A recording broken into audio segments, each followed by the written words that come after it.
Now to a developing story. Parts of northbound Route 148 are closed after a crash near Energy Village Hall.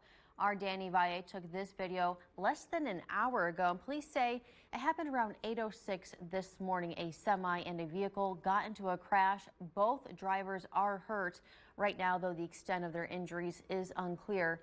The city sent an alert about that closure around 9:45 this morning. Some of our phones were going off. Crews are still working to clear the scene, so there's a detour on Reed Street. Of course, stay with News 3 for any updates.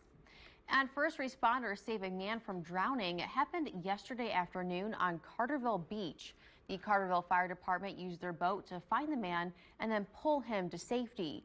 An ambulance waiting on shore then took him to the hospital. He is expected to recover.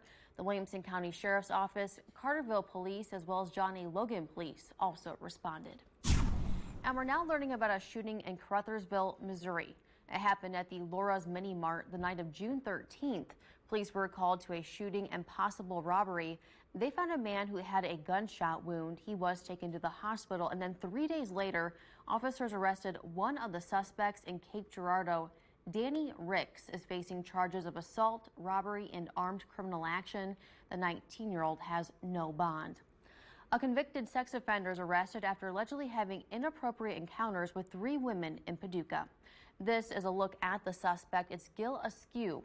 One woman said he exposed himself. Another woman claimed he was peeking through her living room window, while a third reported the suspect was fondling himself. Officers arrested the 42-year-old last week, and he's facing several charges. But back in 2019, a couple woke up to Askew standing in the doorway of their bedroom with a knife. And prior to that, he was convicted of sexually abusing an 8-year-old.